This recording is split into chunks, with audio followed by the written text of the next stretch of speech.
ವಯಸ್ಸಿನ ಗುರೂಜಿ ಪಂಚಾಂಗದ ಬಗ್ಗೆ ಹೇಳ್ತಾ ಇದ್ರಿ, ಅದನ್ನು ಮುಂದುವರಿಸಿ. ಈಗ ಎಂಥವ್ರಿಗೂ ಆಶ್ಚರ್ಯ ಆಗುತ್ತೆ, ಪಂಚಾಂಗ ಕೇಳಿದ್ವಿ, ಪಚನಾಂಗ ಯಾಕೆ ಬೇಕಿಲ್ಲಿ? ಹೌದು ಅಲ್ಲಮ್ಮ, ಯಾಕೆಂದರೆ ಇದಕ್ಕೊಂದು ಸಣ್ಣ ಉದಾಹರಣೆ ಕೊಡ್ತೀನಿ. ಏನದು ಪಚನಾಂಗ ಯಾಕೆ ಬೇಕು ಅಂತಕ್ಕಂಥ ಒಂದು ಲೆಕ್ಕಾಚಾರಕ್ಕೆ, ನಮ್ಮಲ್ಲಿ ದೇಹದಲ್ಲಿ ವಿಷ ಉತ್ಪತ್ತಿ ಆಗ್ತಕ್ಕಂತಹ ವಿಚಾರ ಪಂಚಾಂಗದಲ್ಲಿಲ್ಲ. ಪ್ರತಿ ಮನುಷ್ಯನ ದೇಹದಲ್ಲಿ ವಿಷ ಉತ್ಪತ್ತಿ ಆಗ್ತಾ ಇರುತ್ತೆ ಪ್ರತಿದಿನ. ಆಗಲ್ಲ ಅಂತಿಲ್ಲ, ನಾವು ಹಾವು ಕಚ್ಚಿದ್ರೆ ಸತ್ತೋಗ್ತಾನೆ ಅಂತೆಲ್ಲ, ಅದಕ್ಕಿಂತ ಜಾಸ್ತಿ ವಿಷ ನಾವು ತುಂಬ್ಕೋತಾ ಇದ್ದೀವಿ, ನಮಗೆ ಗೊತ್ತಿಲ್ಲದೆ. ಯಾವುದದು ಅಂತಕ್ಕಂಥ ವಿಷಯಕ್ಕೆ ಹೋದರೆ, ಪಂಚಾಂಗ ಶಾಸ್ತ್ರದಲ್ಲಿ ಇರ್ತಕ್ಕಂಥ ಗ್ರಹಗತಿಗಳನ್ನು ಅನ್ವಯ ಮಾಡ್ತಕ್ಕಂಥದ್ದು ಹೇಳ್ತಕ್ಕಂಥದ್ದು ಭಾಗ ಒಂದು ಕಡೆ ಶಾಸ್ತ್ರವಾಗಿದ್ದರೂ, ಮನುಷ್ಯನ ಕರ್ಮ ಅಂತಕ್ಕಂಥದ್ದು, ದೋಷ ಅಂತಕ್ಕಂಥದ್ದು, ದುಃಖ ಅಂತಕ್ಕಂಥದ್ದಕ್ಕೆ ಪಂಚಾಂಗದಲ್ಲಿ ಜಾಗ ಇಲ್ಲ. ಇದ್ದರೂ ಹೇಳುವವರಿಲ್ಲ, ಇದೇ ಇಲ್ಲ ಅಂತಿಲ್ಲ, ಅದನ್ನು ಗ್ರಹಿಸಿ ಹೇಳುವವರಿಲ್ಲ. ಯಾಕೆ ಅಂದರೆ ಮೂಲ ಇಲ್ಲ ಪಂಚಾಂಗದಲ್ಲಿ. ಮೂಲ ಇದ್ದರೂ ಕೂಡ ಇವ್ರಿಗೆ ಅರ್ಥ ಆಗಿಲ್ಲ. ಇದು ತುಂಬ ವಿಚಾರ ಅಷ್ಟು ಸುಲಭ ಅಲ್ಲ. ಇವತ್ತೇನಾಗಿದೆ ಅಂದರೆ, ಪುಸ್ತಕ ತಗೊಂಡು ಓದ್ದಂಗೆ ಎಕ್ಸಾಮ್ ಕಟ್ಟಿದಂಗೆ ಆಗೋಗಿದೆ ಈ ಜ್ಯೋತಿಷ್ಯ ಅಂತಕ್ಕಂಥದ್ದು. ಎಲ್ಲರಿಗೂ ಇದೊಂದು ಪುಕ್ಕಟೆಯಾದ ಒಂದು ಮನರಂಜನೆ ಆಗೋಗಿದೆ. ಏನು ಅಂದರೆ, ನನಗೂ ಗೊತ್ತು, ಪಂಚಾಂಗ ನಾನು ಹೇಳ್ತೀನಿ, ಜ್ಯೋತಿಷ್ಯ ನಾನು ಹೇಳ್ತೀನಿ, ವಾಸ್ತು ನಾನು ಹೇಳ್ತೀನಿ, ಈ ಥರದವ್ರು ಸಿಕ್ಕಾಬಡೆ ತುಂಬೋಗಿದ್ದಾರೆ. ಆದರೆ ಬೇರಿನ ರಹಸ್ಯ ಅವ್ರಿಗೆ ಗೊತ್ತಿಲ್ಲ. ಏನು ಮಾಡೋದು, ಜನಕ್ಕೂ ಅರ್ಜೆಂಟು, ಎಲ್ಲಿ ಸಿಕ್ಕರಲ್ಲೋ ಕೇಳ್ತಾರೆ, ಅಡ್ಡದಾರಿ ಇಡಿಸ್ತಾರೆ, ಅವರು ಅಡ್ಡದಾರಿ ಇವರು ಅಡ್ಡದಾರಿ. ಅದಕ್ಕೋಸ್ಕರವಾಗಿ ಈ ಪಚನಾಂಗ ವಿಚಾರ ಯಾಕೆ ಬೇಕು ಅಂತಂದರೆ, ಮನುಷ್ಯನ ದೇಹದಲ್ಲಿ ಹರಿಯುತ್ತಿರುವ ರಕ್ತ, ಇದು ಅತಿ ಮುಖ್ಯವಾಗಿ ಗಮನಿಸಬೇಕು.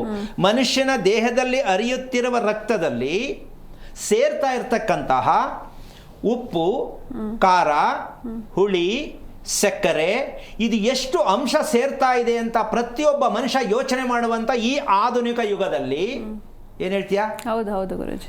ಸಿಕ್ಕದ್ದೆಲ್ಲ ತಿನ್ಬಿಟ್ಟು ನನಗೆ ಟೈಮ್ ಚೆನ್ನಾಗಿಲ್ಲ, ನಿದ್ದೆ ಬರ್ತಾ ಇಲ್ಲ ಅಂತಂದರೆ ಏನರ್ಥ ಇದೆ ಇದರಲ್ಲಿ? ಈಗ ನಾವು ಹೇಳ್ತಕ್ಕಂಥದ್ದು ಅಂದರೆ, ನಾನು ಅಂದರೆ ನಮ್ಮ ವೈಯಕ್ತಿಕ ಅಲ್ಲ, ನಾವು ಕಂಡಿಡಿಯೋದು ಇವರಿಗೆ ಹುಚ್ಚ ಯಾಕೆ ಇಟ್ಕೊಂಡಿದೆ, ತಲೆ ಯಾಕೆ ಕೆಟ್ಟದಾಗ ಆಡ್ತಾರೆ, ಯಾಕೆ ನಿದ್ದೆ ಬರ್ತಾ ಇಲ್ಲ, ಯಾಕೆ ಮದುವೆ ಆಗ್ತಾ ಇಲ್ಲ, ಯಾಕೆ ಯಾವುದೇ ಹೆಣ್ಣು ಒಪ್ತಾ ಇಲ್ಲ, ಯಾಕೆ ಯಾವುದೇ ಗಂಡು ಒಪ್ತಾ ಇಲ್ಲ ಅಂದರೆ, ಅವರ ದೇಹದಲ್ಲಿರ್ತಕ್ಕಂಥ ವಿಷದಿಂದ ಈ ಹೆಣ್ಣಿಗೆ ಗಂಡೊಪ್ಪಲ್ಲ, ಗಂಡಿಗೆ ಹೆಣ್ಣೊಪ್ಪಲ್ಲ. ಕಾರಣ, ನಿದ್ದೆ ಕರೆಕ್ಟಾಗಿ ಮಾಡಲ್ಲ. ಈ ಕಾರ್ಯಕ್ರಮದಲ್ಲಿ ಮಾತಾಡ್ತಾ ಇದ್ದೀನಿ ನಾನು. ನಿದ್ದೆನೇ ಸರಿಯಾಗಿ ಮಾಡಲಿಲ್ಲ, ಪಾರ್ಟ್ ಟೈಮ್ ಕೆಲಸ ಮಾಡ್ತಾನೆ ಅಂತ ಖುಷಿ ಪಡ್ತಾ ಇದ್ದಾರೆ ತಾಯಿ. ಅವನಿಗೆ ನಿದ್ದೆ ಬರಲ್ಲ, ರಾತ್ರಿ ಎಲ್ಲ ಕೆಲಸ ಮಾಡೋಕೆ ಒಪ್ಕೋತಾನೆ. ಸೊ ಹಾಗಿದ್ದ ಮೇಲೆ ಅವನು ಯಾವುದೇ ಹೆಣ್ಣಿನ ಜೊತೆ ಸಂಸಾರ ಮಾಡೋಕ್ಕಾಗಲ್ಲ. ಕಾರಣ, ಕ್ವಾಲಿಟಿ ಲೈಫ್ ಇರಲ್ಲ, ಮನಸ್ಸು ಖುಷಿ ಇಲ್ಲ. ಹಾಗಿದ್ದ ಮೇಲೆ ಪಕ್ಕದಲ್ಲೇ ಹೆಂಡತಿ ಕೂತಿದ್ರು, ಅದ್ಯಾವುದೋ ಮಾಡ್ತಾರಲ್ಲ, ಏನದು ವರ್ಕ್ ಫ್ರಮ್ ಹೋಮ್ ಅಲ್ಲಮ್ಮ, ಕೈಲಿ ಹಿಡ್ಕೊಂಡಿರ್ತಾರಲ್ಲ, ಏನದಕ್ಕೆ ಹೆಸರು ಹೇಳೋದು? Mobile, laptop. ಅಲ್ಲ, ಲ್ಯಾಪ್ಟಾಪ್ ಮಾಡುವಾಗ ಇದು ಮಾಡಿಸ್ತಾರಲ್ಲ, ಚೇಂಜ್ ಮಾಡ್ತಾರಲ್ಲ, ಕೈಲಿ ಹಿಡ್ಕೊಂಡಿರ್ತಾರಲ್ಲ, ಹಿಂಗೆ ಅನ್ನಿಸ್ತಾರಲ್ಲ, ಅದು ಚೇಂಜ್ ಮಾಡೋಕ್ಕೆ ಮೌಸ್. ಆ ಮೌಸಲ್ಲಿ ಇರೋ ಇಂಟ್ರೆಸ್ಟು ಪಕ್ಕದಲ್ಲಿರೋ ಹೆಂಡತಿ ಮೇಲೆ ಬರಲ್ಲ. ಪಕ್ಕದಲ್ಲೇ ಕೂತಿರ್ತಾಳೆ, ಅವ್ನು ಏನಿದ್ರು ಅದನ್ನೇ ನೋಡ್ತಿರ್ತಾನೆ. ರೇ ಕಾಫಿ ಕುಡೀರಿ, ಅಲ್ಲಿಡು, ರೇ ಬಂದು ಊಟ ಮಾಡಿ ಆಮೇಲೆ ಮಾಡ್ತೀನಿ ಅಂದರೆ ಈ ಮಟ್ಟಕ್ಕೆ ನಾವು ಹೋಗಿದ್ದೀವಿ. ವರ್ಕ್ ಫ್ರಮ್ ಹೋಮೋ, ಆಫೀಸಲ್ಲೇ ಮಾಡ್ತಾರೋ, ಮನೇಲೇ ಮಾಡ್ಕೋತಾರೋ. ಈಗ ಅದ್ರ ಜೊತೆ ಇರುವಂಥ ನೆಂಟು, ಹೆಂಡತಿ ಬಗ್ಗೆ, ಕುಟುಂಬದ ಬಗ್ಗೆ ನೆಂಟಿದೆಯಾ ಸ್ವಲ್ಪ ಯೋಚನೆ ಮಾಡಮ್ಮ. ಇನ್ನು ನೆಕ್ಸ್ಟ್ ಪಾರ್ಟ್ ಇನ್ನೊಂದು ಹೋದ್ರೆ, ನಾಯಿ ಜೊತೆ ಇರುವಷ್ಟು ಪ್ರೀತಿ ಕುಟುಂಬದ ಮೇಲೆ ಇಲ್ಲ. ನಾಯಿ ಜೊತೆ ತುಂಬಾ ಲವ್. ಇನ್ನು ಸ್ವಲ್ಪ ದಿನ ನಾಯಿ ಹೊಟ್ಟೆ ಮನುಷ್ಯ ಹುಡ್ತಾನ ಅಂತ ಡೌಟ್ ನನಗೆ.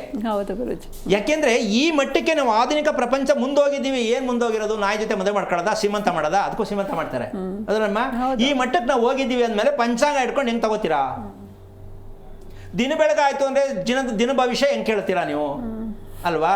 ಭವಿಷ್ಯ ಜ್ಯೋತಿಷ್ಯ ಅಂತಕ್ಕಂಥದ್ದು ನಿಮ್ಮ ಮನಸ್ಸಿನ ಮೇಲೆ ಡಿಪೆಂಡ್ ಆಗಿರುತ್ತೆ ಹೊರತು ಯಾರೋ ಹೇಳಿದ್ದು ನಿಮ್ಮಲ್ಲಿ ಅನ್ವಯ ಆಗ್ತದೆ ಅಂತಕ್ಕಂಥದ್ದು ಯಾವ ಕಾರಣಕ್ಕೂ ಒಪ್ಪಂಗಿಲ್ಲ. ಹಾಗಿದ್ದ ಮೇಲೆ ಈ ರೀತಿಯಾಗಿ ಅತಿ ಉಪ್ಪು ಖಾರ ಹುಳಿಯನ್ನು ತಿಂತಕ್ಕಂಥದ್ದು ಅತಿಯಾಗಿ ತಿನ್ನಲೇಬಾರ್ದು ಅಂತ ಹೇಳ್ತಾ ಇಲ್ಲ, ಅತಿಯಾಗಿ ಕೆಲವರಿಗೆ ಇಷ್ಟ. ಆಹಾ, ತಿಂದ್ರೆ ಹೆಂಗಿರುತ್ತೆ ಗೊತ್ತಾ ಖಾರ, ಇದು ಸ್ವಲ್ಪ ಉಪ್ಪಾಕಿ.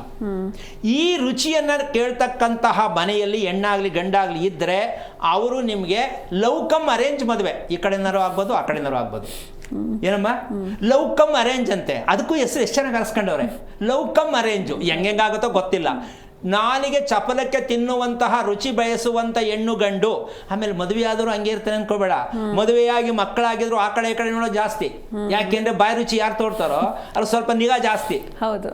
ಅಂದ್ರೆ ಇದೆಲ್ಲ ತಪ್ಪ, ನೋಡಬಾರ್ದ? ನೋಡಿ, ಆದರೆ ದಾರಿ ತಪ್ಪಬೇಡಿ, ತಪ್ಪು ಮಾಡ್ಕೋಬೇಡಿ, ಅಲ್ವಾ? ಸಿಕ್ಕಾಕೊಟ್ಟು ಪರದಾಡಬೇಡಿ. ಇದೆಲ್ಲವೂ ನಡೆಯುತ್ತೆ.